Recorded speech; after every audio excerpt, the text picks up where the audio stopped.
Hi friends, Brenda here from the Popup Homestead. It's been a while since I did a greenhouse update, so I thought I would sit in front of the greenhouse because it's way too hot in there to actually go in. And I'm doing something that people haven't done in a long time. And that is saving seeds. This is, and you know I'm a big fan of saving seeds. These are seeds from snow peas.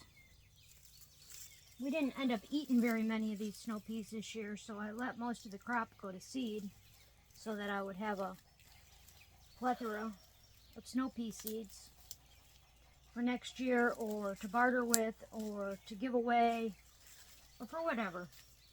So basically, you see what that looks like. Basically, I let the whole plant, I planted it from seed in my raised bed, and I let it grow and die, and once it was dead and brown, like this, pretty much it's gotten a little more brown, I threw it all in the wheelbarrow, and it's just been sitting in there, ideally out of the rain.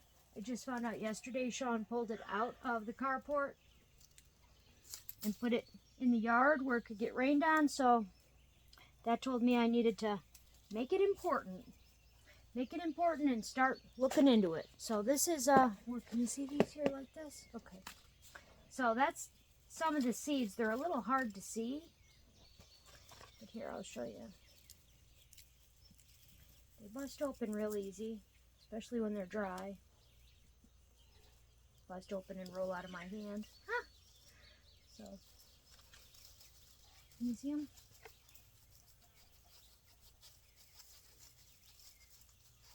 Okay, there you go. So that's what I'm doing. I'm collecting snow pea seeds. So what else has been new on the Popup Homestead? Come here. Come here, Gracie. So we have a new addition. Yes, little Miss Gracie. She's awesome.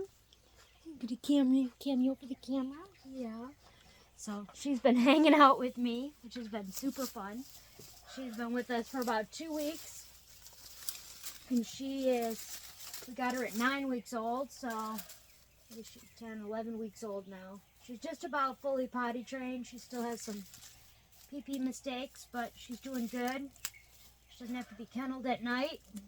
And either she sleeps with us or on the floor with the big dogs. And yeah, she's being real good. She just kind of hangs around and explores and doesn't get into too much trouble, which is nice.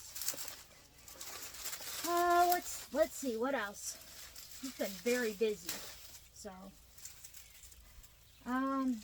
today, when I got home, I was out doing sales today for the Small Town Shopper magazine. When I got home from that, I went into the garden and I pulled all of our garlic.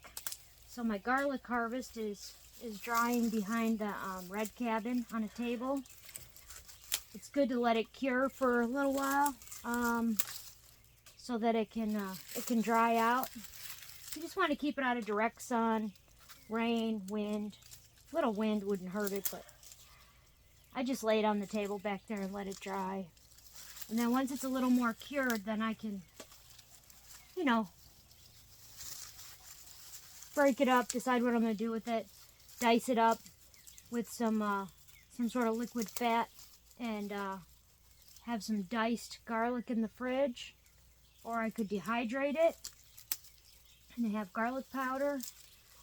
Or I could just keep it fresh in the fridge and dice up cloves when I need them. I'll probably be making more fire cider here shortly. I've been giving a lot away lately to people that have never heard of it or tried it. So it's been 3 years since I made fire cider. And let me know if you guys are interested and you want me to show you how to make it. I've been making it for quite a while, so it's no big deal to me. I could definitely show you how to do it without a problem. Yeah, see, these are all matted together now. See, there is water down there. That's not good. I don't really like these guys sitting in rainwater. They're just going to get moldy.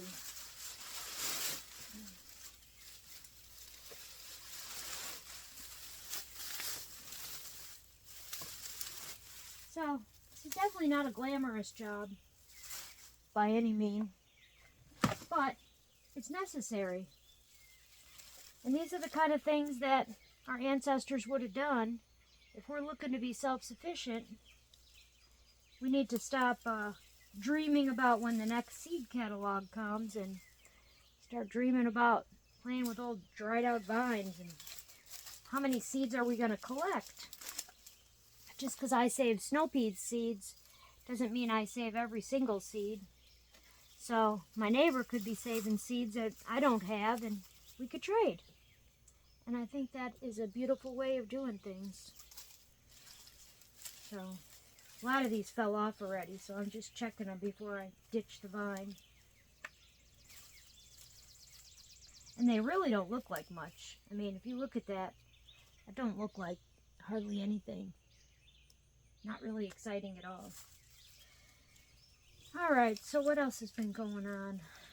Well, you know, we went to the Doug and Stacy conference. That was great. We had a really good time there. Ever since we got back, we put in a willow bed, which is hybrid willows that we got from the Self-Reliance Festival. The guy was selling starts of those. That's going to be free rabbit food. I did a video on that. Sean actually put the bed in, and you can see him installing it with our permaculture method. They're doing really good. So we're working on growing some free rabbit food. So that's what that's all about. The willow bed. Oh, what else? A lot of flowers are coming up in my garden, along with a lot of weeds. Which, you know, it's a strange thing when you have livestock. You start looking at weeds a little differently. Weeds are just free food. That's all they are. That's all they are to me anyhow.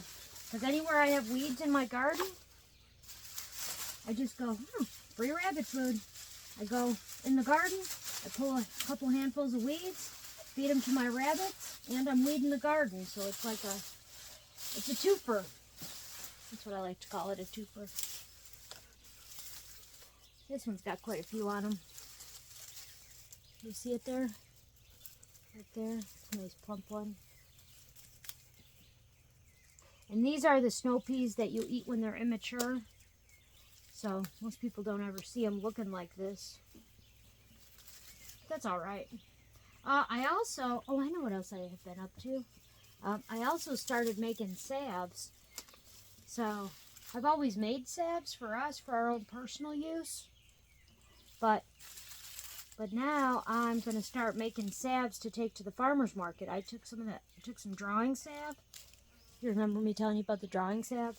It's bentonite clay and apple cider vinegar, tea tree oil, lavender, and clove. And it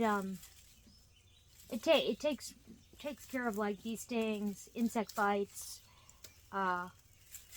welts, things like that, but it also draws out splinters, it draws out bee stings, it draws out the heat out of sunburn. It can actually do a lot of things.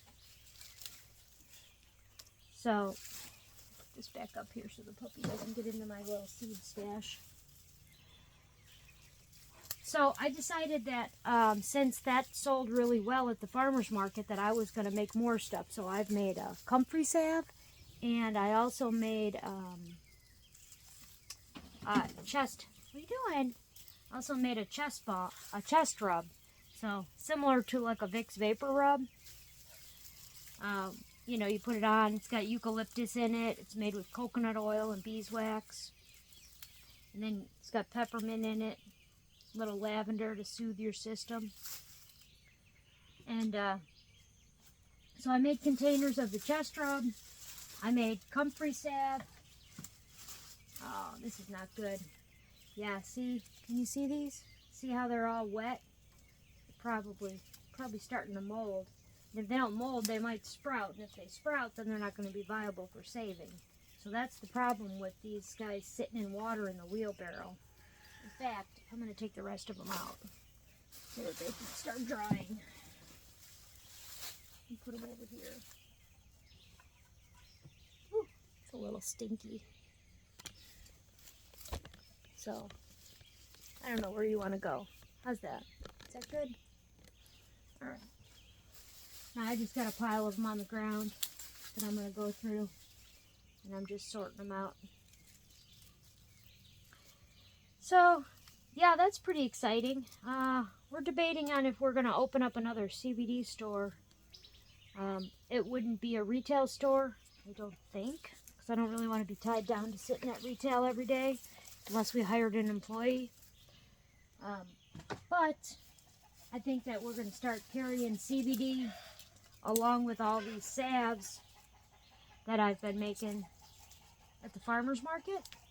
So we'll have fresh produce in season, eggs, honey, beeswax, my medicinal salves that I'm making, and then maybe we'll carry some CBD. That was really successful.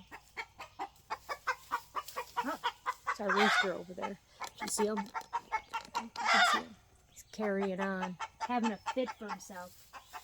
I think he jumped out of the yard, the chicken yard, and he can't get back in. And Joy's stalking him.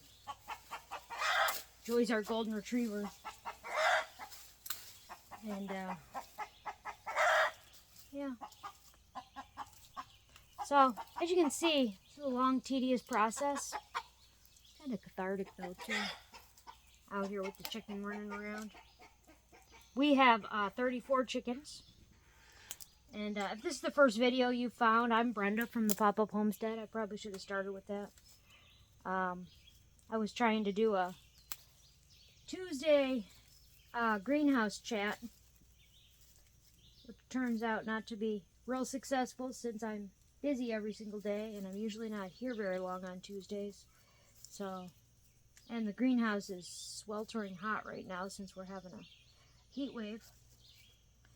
So, yeah. I'm just thought I'd bring you guys along and let you see the process. There's nothing glamorous about it. There's nothing clean about it. It's not hard work. Just work.